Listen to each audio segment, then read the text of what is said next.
Hello and welcome to a new video. Let's start by this example. We have a void function here that takes an argument a, then it will store 5 in that variable.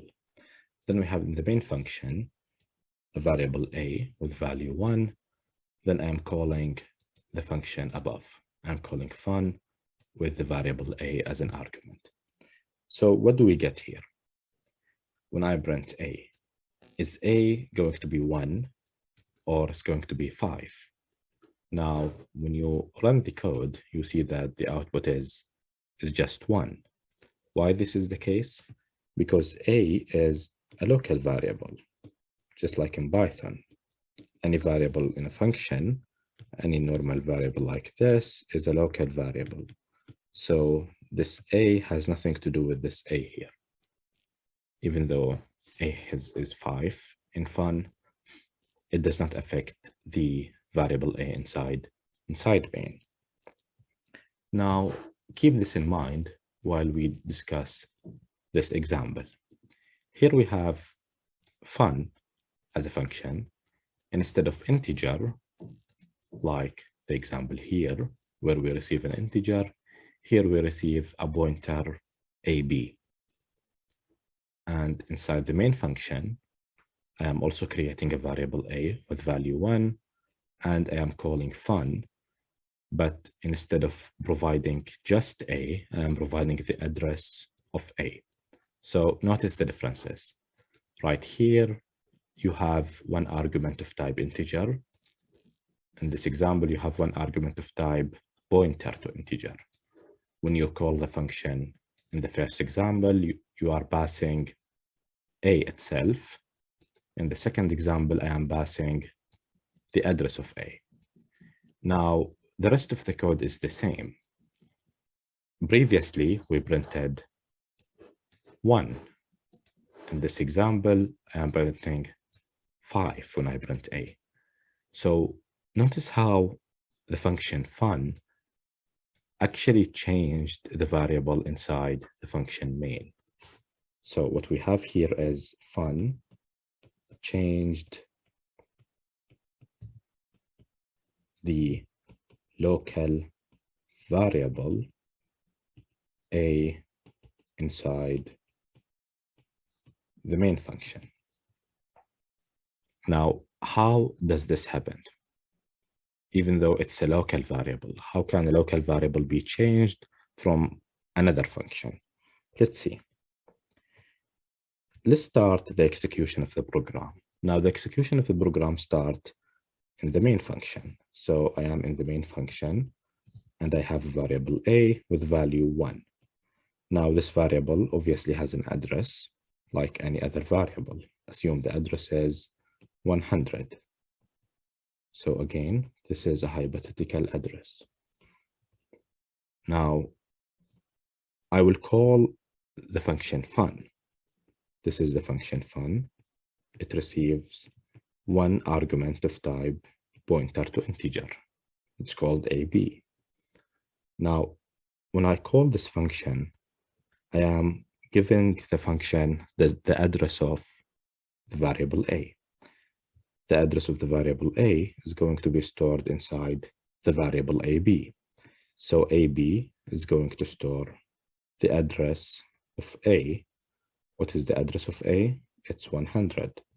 So ab is storing 100. Now, what do I do inside fun? I have to execute this assignment, which is star ab equal to 5. Remember that star ab makes you move from ab to a itself. So what do I change?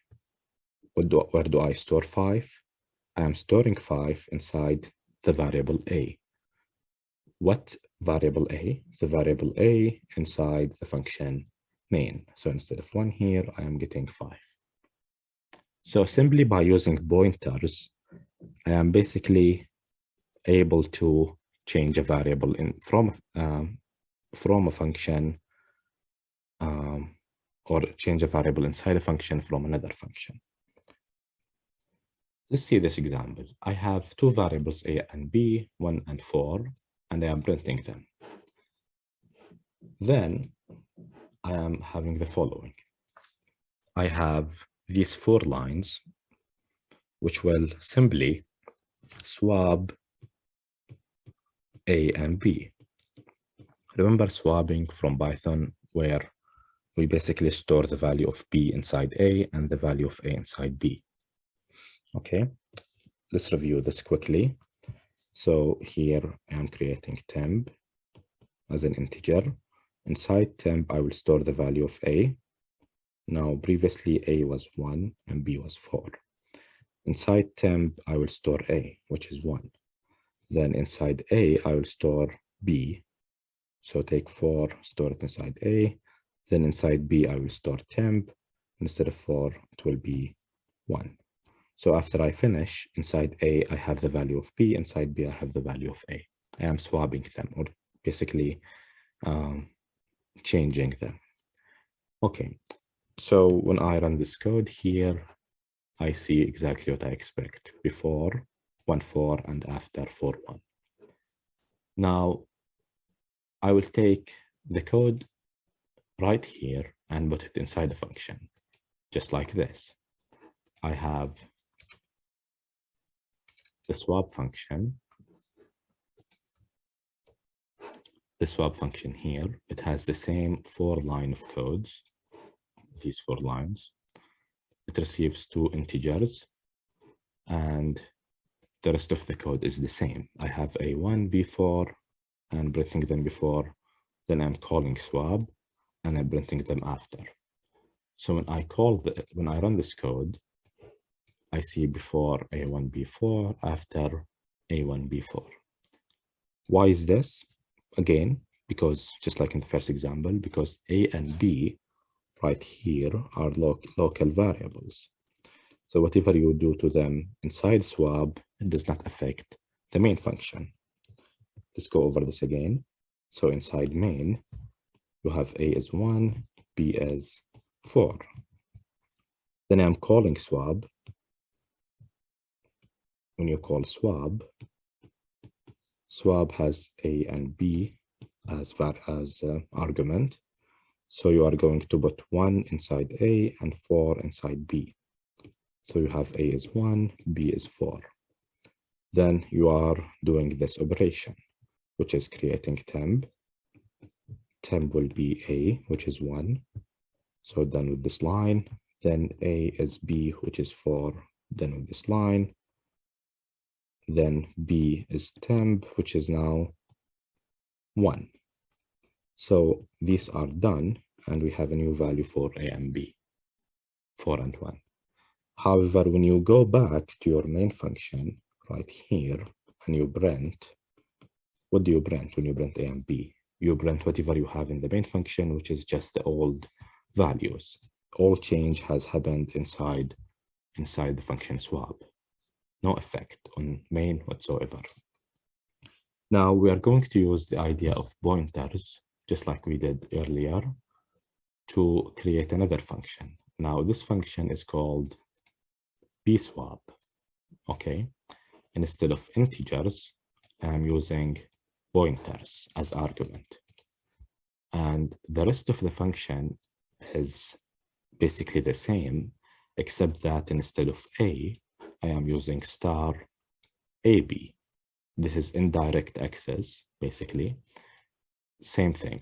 Instead of b, I am using star pb. But the logic is exactly the same. So let's get rid of this for a while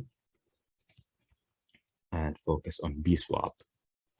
So when I call bswap, bswap expects 2 addresses. So instead of a and b, I will pass %a, %b. Now, when I run this, notice that before I have 1, 4, after I have 4, 1. So the swapping has already been done. So why this works like this? Let's see.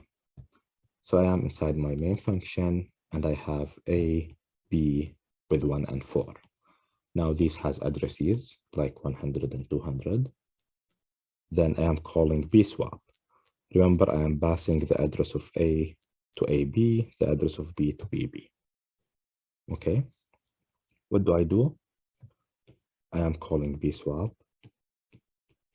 and the address or the variable AB will take the address of A. So AB is basically 100.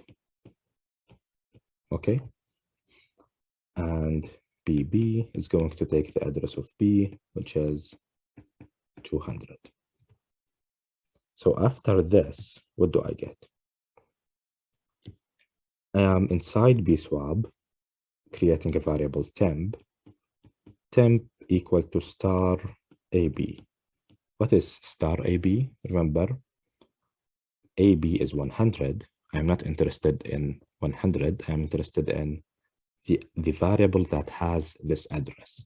So what variable has the address of 100? It's the variable A inside main. So this is just like we are saying temp equal to A. Which A? The A from the main function, which is 1. So inside temp, I am storing 1. Then, so I'm done with this line. Then I'm writing star AB equal to star BB. What is the meaning of this statement here? I'm basically saying inside, we just said that star AB means A. Star BB similarly means B. BB itself is 200. I am not interested in 200. I am interested in the variable that has this address. What variable has 200 as an address? It's the variable B. So inside A, I'm going to store the content of B, which is 4. So now 1 is gone and I have 4. What is the last line? So I'm done with this line here. What is the last line? I have, let me write it here, star BB equal to temp. What is star BB? We agree this is just B. What is temp? We agree it's 1. So inside B, I am storing 1. So I am done with this line. I should go back to the main function and print A and B. So when I print A and B here, I should get 4 and 1, just as I would expect them to be. Okay, so last example. In this case, we have a function that's called square area circumference. Now, this is a function that should return 2 things. The first thing is the area. The second is the circumference.